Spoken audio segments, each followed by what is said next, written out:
ভোলা মাছ নিয়েছি, ভোলা মাছের ঝাল করব। এটাকে ভালো করে কেটে কুটে ধুয়ে নিয়ে আসছি। ঝালের মশলা: পেঁয়াজ নিয়েছি, রসুন নিয়েছি, আদা নিয়েছি, কাঁচা লঙ্কা আর টমেটো নিয়ে একসঙ্গে পেস্ট করে নিয়ে আসছি। কড়াইতে তেল গরম করতে দিয়েছি, এখানে কালো জিরে ফোড়ন দেব আর এই মশলাটা দিয়ে দেব। ভালো করে নেড়ে চেড়ে পেঁয়াজ, আদা, রসুন, টমেটো মোটামুটি কষাকষি হয়ে গেছে। কষা হয়ে এবার হচ্ছে হলুদ, জিরে, নুন আর কাশ্মীরি লঙ্কা দিয়ে দিচ্ছি। এই সামান্য জল দিয়ে ভালো করে কষে নেব। মশলা কষা হয়ে গেছে, তেল ছেড়ে দিয়েছে, এবার জল দিয়ে দেবো।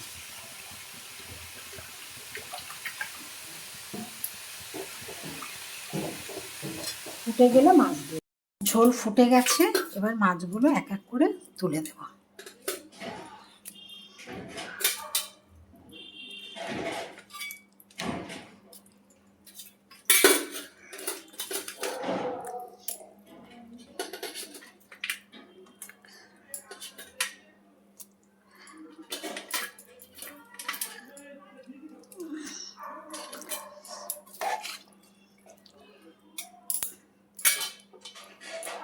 ঝোল ফুটে গেলে গ্যাসটা বন্ধ করে দেবো।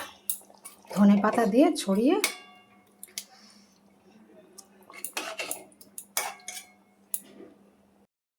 ভোলা মাছের ঝাল হয়ে গেছে, এবার ধনেপাতা দিয়ে বন্ধ করে দেবো।